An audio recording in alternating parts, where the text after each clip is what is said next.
আরো ভালোভাবে জনগণের স্বার্থে বিলটা যাতে করে তোলা যায় তার জন্য সুমতামত সেখানে প্রদান করবে।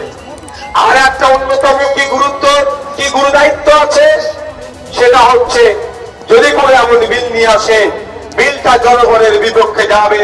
বিলটার মাধ্যমে ধর্মীয় বিভাজন হতে পারে, কোন বর্ণের মানুষকে টার্গেট করে বিল হচ্ছে, কোন জাতের মানুষকে টার্গেট করে বিল করছে, বা কোন জনগণ বা কোন শ্রেণী সেই বিলের দ্বারা শোষিত হতে পারে, অত্যাচারী হতে পারে, বিপরীত হতে পারে, সেই বিলের বিরোধিতা করবে।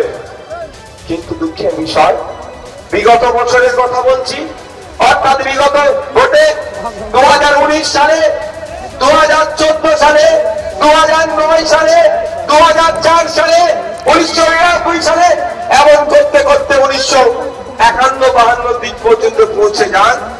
দেখলে দেখা যাবে আমরা যাদেরকে ভোট দিয়ে পার্লামেন্টের মধ্যে পাঠালাম, আমাদের অভাব অভিযোগের কথা বলার জন্য পাঠালাম, আমাদের চা পাওয়ার জন্য পাঠালাম, আমরা সাগরের অধিবাসী, একটা উন্নত মানের হসপিটাল নয়, উন্নত মানের স্বাস্থ্য কেন্দ্র নয়, আমরা এই মথুরাপুরবাসী, আমাদের কিছু হেভি ট্রিটমেন্ট দিতে হলে হয় ডায়মন্ড হারবারে ছুটে যেতে হয়, আর না হলে কলকাতাতে যেতে হয়, সেখানে বেড পাই না, সেখান থেকে হয়তো অন্যায় ঘুরতে হয়, অর্থের বিনিময়ে আমাদেরকে বেড পেতে হয়।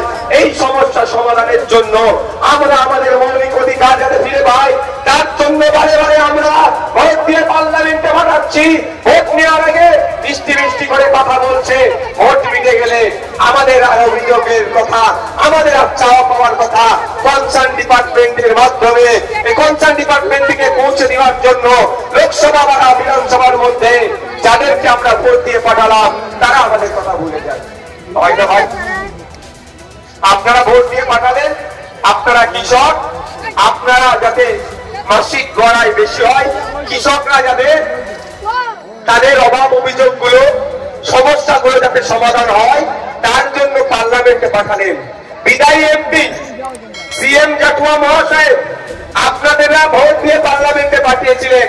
কৃষক বন্ধু যারা এখানে আছেন আপনাদের জন্য তারা কথা বলেছে, এইরকম রেকর্ড কি তিনি দেখাতে পারবেন? পারবেন না। আপনারা পার্লামেন্টে ভোট দিয়ে পাঠালেন সিএ এর বিরুদ্ধে, মোদী সরকারের বিভাজনের যে বিল নিয়ে এসেছিল, যে আইন করছে তার বিরোধিতা করার জন্য, কিন্তু দুঃখের বিষয় দেখতে পেলাম না সিএম জাটুয়া মহাশয়।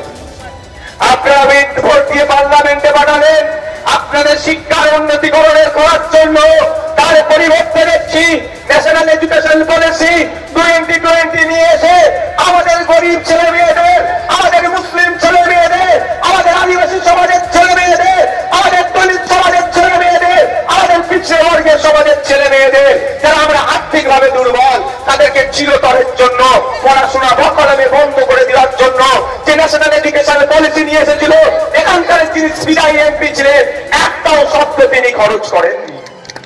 তাহলে লাভ কি? পার্লামেন্টে আমি যাকে পাঠালাম সে যদি আমার কথা না বলে তাহলে তাকে পার্লামেন্টে পাঠিয়ে কিছু লাভ আছে ভাই? আচ্ছা, আমার বক্তব্য কি আপনাদের অসুবিধা লাগছে? আচ্ছা, কারা বক্তব্য তো শুনতে চান হাত তুলে একটু দেখান তো। মায়েরা শুনতে চান, বাপেরা শুনতে চান, দূরে যারা আছেন তারাও শুনতে চান তো ভাই? আমি অল্প কয়েক মিনিট আর বক্তব্য দেব, কিন্তু রাত হয়ে আসছে, আমাকেও বাড়ি যেতে হবে, আপনাদেরকেও বাড়ি যেতে হবে। কয়েকটা গুরুত্বপূর্ণ বিষয় আপনাদেরকে জানতে হবে। আমরা যাদেরকে ভোট দিয়ে আমাদের চাওয়া পাওয়া অভাব অভিযোগের কথা তোলার জন্য পাঠালাম, তারা আমাদের ভোট নিয়ে কি করছে? আমাদের সাথে বেইমানি করছে, অর্থাৎ আমাদের অভিযোগের কথা তারা পার্লামেন্টে শোনাচ্ছে না। আপনারা জানেন তৃণমূলের বন্ধুরা এসে পাড়াতে কি বলছে? এই ভোটটা দাও, না হলে বিজেপি সিএ করে তাড়িয়ে দেবে।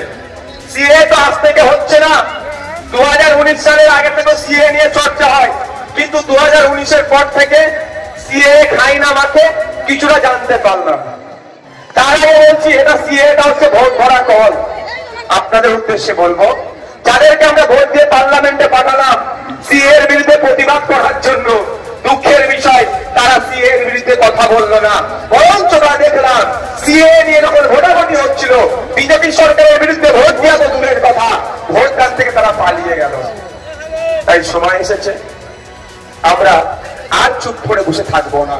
অনেক হয়েছে আমাদের কথা বলার জন্য, আমরা অনেককে পাঠালাম, ইতিপূর্বে 17 বার পাঠালাম পার্লামেন্টে, আমাদের কথা শুনতে পেলাম না। ভাই যাদের অসুবিধা হচ্ছে আমি 2 মিনিট টাইম দিচ্ছি, তারা একটু বেরিয়ে যাবেন। তাহলে একে একে অসুবিধা হচ্ছে, পিছনের অঙ্কের অসুবিধা হচ্ছে। ভাই ভুল বলছি নাকি? যাদের অসুবিধা হচ্ছে একটু 2 মিনিট আমি টাইম দিচ্ছি, সবাই একসাথে বেরিয়ে যান। নাহলে একে একে মাঝে মধ্যে বার হচ্ছেন তো অন্যদের অসুবিধা হয়ে যাচ্ছে, নাহলে একটু ধৈর্য ধরুন। আমরা কৃষক বন্ধু যারা আছে, কৃষকদের স্বার্থে, কৃষকদের যাতে মাসিক গড়াই বাড়ে, কৃষকদের সারের যে কালোবাজারি হচ্ছে সেটা যাতে রোধ হয়, মাস গেলে কৃষকদের পরিবারের একটু আর্থিকভাবে বেশি উপার্জন যাতে করতে পারে, কৃষকদের মুখে যাতে হাসি ফুটে, সেই জন্য আমরা কৃষকরা কাকে ভোট দিলাম? সিএম জাতীয় মহাশয়কে ভোট দিয়ে পার্লামেন্টে পাঠালাম।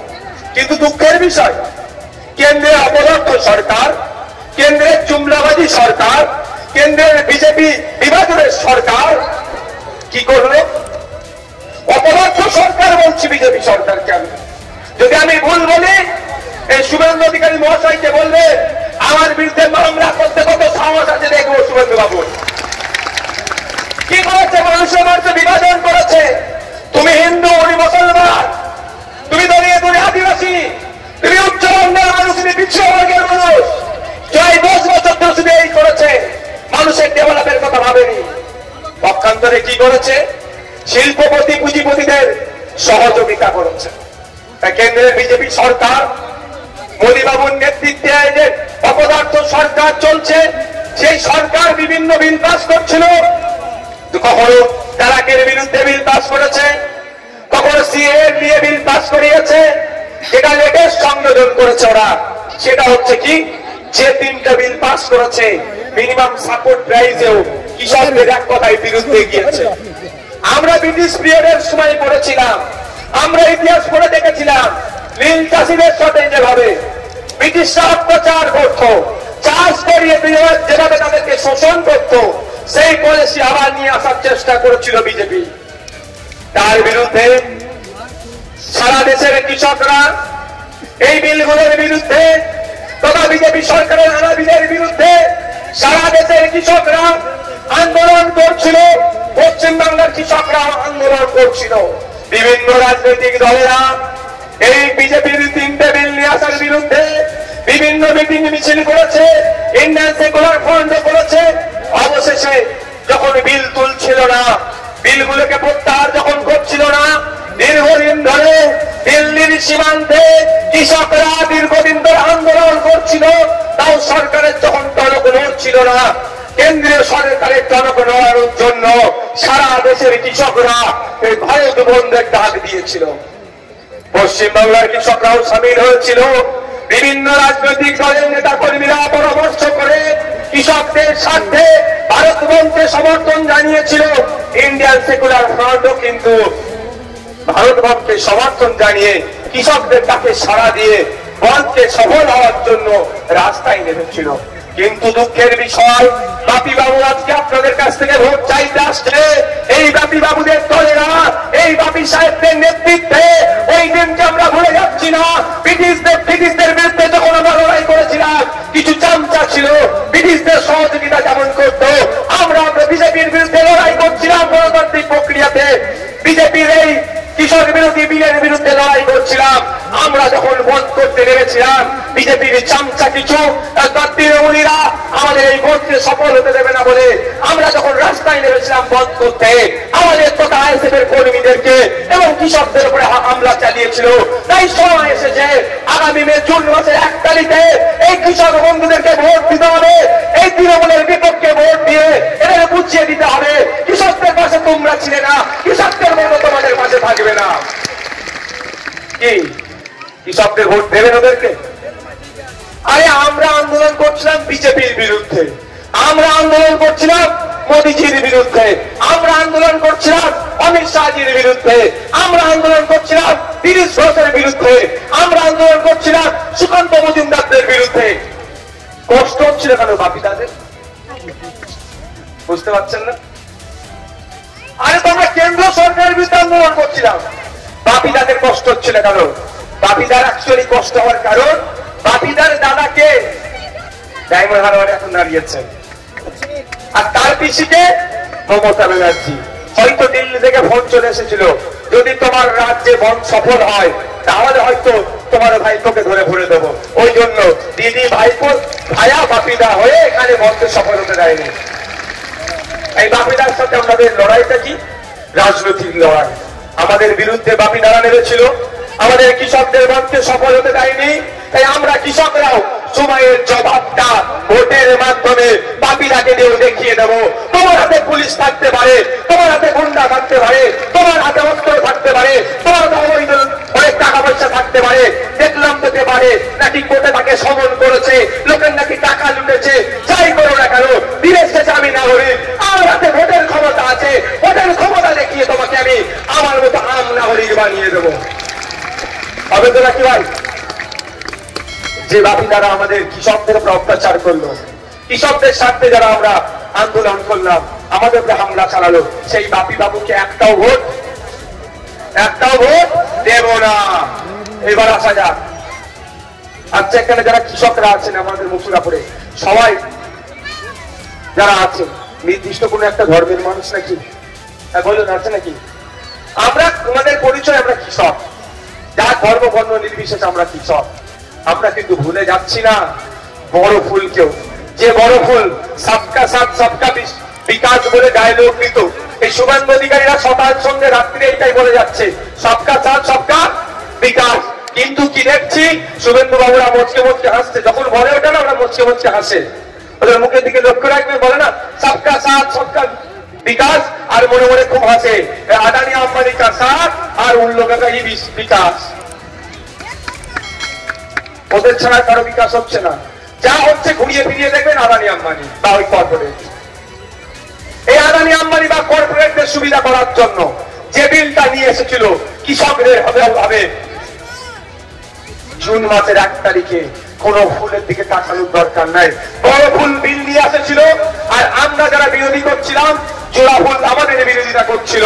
তাই সময় এসেছে বড় ফুলকে প্রত্যাখ্যান করার, জোড়া ফুলকে প্রত্যাখ্যান করার, দুটো ফুলকে রিজেক্ট করতে হবে। আর যে ফুল রিজেক্ট হয়ে যাবে সেই ফুলকে যদি বেশি দিন রেখে দিই, ও ফুল পচবে, ওর থেকে পোকা জন্মাবে, ওই পোকা থেকে আমাদের স্বাস্থ্যের অবনতি হবে। আমরা ওই ফুলকে রাখবো না, ওই দুটো ফুলকে রিজেক্ট করে আমরা কোথায় ফেলবো? সার গাদাই ফেলে দেবো, ও ফুলকে রাখবো না। আমরা কি রাখবো?